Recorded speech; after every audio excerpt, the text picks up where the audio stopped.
Well, good morning, guys. I know I've been a little MIA for the last 2 weeks here on YouTube. I've been working. I've been, I don't know. I've been trying to, just really batten down and focus on business and whatnot, and just been making short-term content more than short-form content and long-form content. But I want to get this video out today. Today's Monday the 7th. I am getting ready to head down to North Carolina on, I think, Wednesday. I'm gonna leave. So I'm on a job right now. I gotta finish, and then the job I was supposed to do after this is gonna be delayed because the hurricane that's getting ready to hit the west coast of Florida does not look good. And it looks like the center of it's gonna hit Tampa, and I'm supposed to be in Fort Myers. So I'm not risking it. One of the two customers already told me they're not going, and I gotta call the other guy today. He's an older gentleman. I don't know how much he keeps up on the weather and stuff, so I just want to kind of be like, hey, it doesn't look like a good idea to go. You do what you want, but I won't have your car down until the following week, because it's supposed to make landfall, I think, like Tuesday night or something, and I'm supposed to be there Tuesday. Or no, it's supposed to hit Tuesday into Wednesday, and I'm supposed to be in there Wednesday to Thursday. So if there's flooding and whatnot, I can't get to them, and then I get stuck. It just doesn't seem like a smart idea. But anyways, the reason for this video is today is I'm headed down to North Carolina. To a couple mutual people. I ended up with a gentleman's number. Because I'm kind of the person that's like, I'll always do what I can do to help, but if you see the lack of government support during natural disasters, especially things like obviously what happened in North Carolina, it happened during Katrina, and like the people that need the most help aren't getting it. So I ended up with this guy's phone number through a mutual friend of a friend, and he is in dire need of feed for his animals. They lost everything. They still have the animals, but they lost all their feed, the barn. I don't know if the barn's completely destroyed, but everything in it is completely destroyed. A lot of structures, like barns in particular, where the water can pass through, they tend to stay standing, but they're, essentially ruined inside and out. But in all his fencing, he lost all his fence. So I ended up with his number to a friend of a friend, and I just gave him a call. I'm like, hey, I know you don't know me, I'm from Maryland. I was told you needed some help. You don't have really the resources. I don't think they have vehicles and stuff to go get the supplies because everything was ruined. And his livelihood is his livestock. Being around farming and being passionate about, American farmers, I was like, this trip's not gonna happen to Florida. Let me see if there's something I can do. So I made a post on Facebook and just kind of reached out to all my friends and family. It was just like, hey, I've got this guy that needs help. I'm willing to take it down. Obviously, I'm covering fuel and time and labor and whatever else, whatever donations I get, whatever else I can get on the trailer, I will pay for. So I had this gentleman gracious enough, I don't know him, somebody I know knows him. He was like, hey, come over, I'll give you 20 round bales to take down. He's like, I just want to make sure it's going directly to somebody who needs it, because a lot of what happens is, it's no fault to anybody, they get in these disaster zones, they can only drop supplies into certain places because they can't get them to people. What happens is you get all these supplies because everybody wants to help, which is awesome.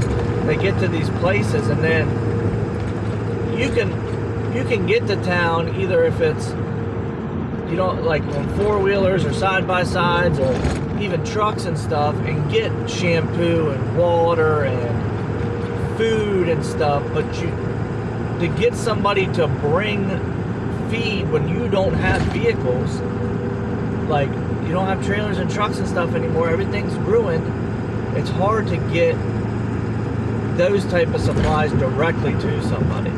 You know, so they're bringing in tons of stuff to like the livestock center there, but then that livestock center is 45 miles from this guy's farm. So I was like, let me just take it straight to them. I don't know what their pasture situation is. I know they lost a lot of fence, so they don't really have pasture. I'm sure everything's covered in mud, so what the animals can eat. He's got a bunch of cows, and you know, you hate to see these animals suffer because of this disaster. And this guy's like, we're fine. We can figure it out. You know, as far as feeding ourselves and dealing without power and stuff, we can manage. We're strong. We can manage. But the animals are the ones that are suffering because we can't get them feed. So I've been talking to him. I'm like, just tell me what you need. And the guy is so grateful. And it was like, I'm like, do you need water? Do you need a generator? Like, what else? He's like, all I care about is getting these animals taken care of, which is like, to me, that warms my heart, because he's not just trying to take care of himself. Like, he really is passionate about his animals, and it's his livelihood. I mean, that's how he makes his money. So he's just trying to keep them alive and keep them healthy, which, you know, I'm a big animal person. They may drive me nuts and cost me a ton of money between having 4 dogs and 3 horses at the house, and you know, but at the end of the day, it's like, it's for the love of the animal, and no amount of money can give you like the joy that comes from having animals, especially dogs. It don't matter what's happening in the world, if you have a loyal dog, it's by your side all the time. And I can say a ton about that, because my chocolate lab, I always say she pretty much saved my life in my darkest time. So anyways, if any of my subscribers, I'm not expecting anybody to want to help. I understand times are tough for everybody. Money's tight for everybody. If there's anybody that wants to donate, even if it's $5, $10, I'm going to put my Venmo. If there's another way you want to send money, PayPal or whatever, just leave a comment. I'll get you the information if you guys want to help out. I have the hay is all donated, but I have to go buy like high tensile wire and T-post and stuff so they can make pasture for these animals, keep them contained enough to where they can spread out so they're not running the muddy grass down so much and standing in mud all the time. So that's kind of what, you know, in a time like this. So if you want to donate, I'll put everything down. If there's another way you want to donate, just comment. And I'm not expecting anybody to. Like I said, I'll cover everything I can out of my pocket to fill this trailer. I was going off on something else there, but I forget what it was. Oh, so I got to get the fencing and the T-posts and stuff, and that stuff's extremely expensive. So I'm just trying to come together, do my part as an American citizen, and help those in need, because when it comes down to it, you see a lot of just lack of government assistance. You've got people that are these disaster chasers that go to these areas and all they want to do is make sure they're making all this money and stuff, and that's if you're getting paid from the government and stuff, that's great. Everybody should make money. I don't fault people that have all hundreds of thousands of dollars of equipment that want to help but also want to get paid. It's the people that don't want to help if they're not getting paid. You know, it's just, there's people that are stranded, there's people that are missing, there's people that nobody can get a hold of because there's no power, there's no cell service. It's just, it's disgusting. And yes, I'm just one person.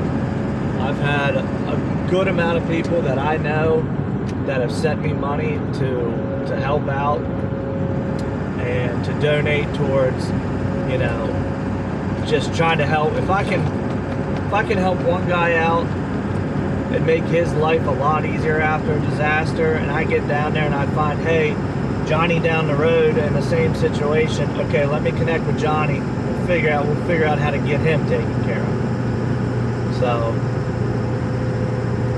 if you want to donate, I appreciate it. If not, I understand. I completely understand. I know how it is nowadays. So I'm completing this job today. I'm probably gonna roll this into making some more content. I'm obviously gonna make some videos while I'm down there, as far as just the disaster, you know, the roads going in and all that. I'm not gonna put Mr. Chuck on camera unless he wants to be.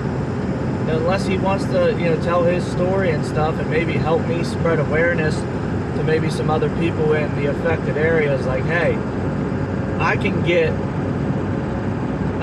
hay, I can get feed, I can go to local feed mills and stuff in my area and say, hey, this is the situation, this is the gentleman, this is where he lives, this is his story, would you like to help us out and get him some supplies? So me having the resources, the truck, the trailer, the communication, social media. I may not be big on social media by any means, but I have a lot of great people from my hometown that have helped out, people that I've met along the way, and they have been gracious enough to donate. So instead of rambling anymore, that's kind of what I'm up to.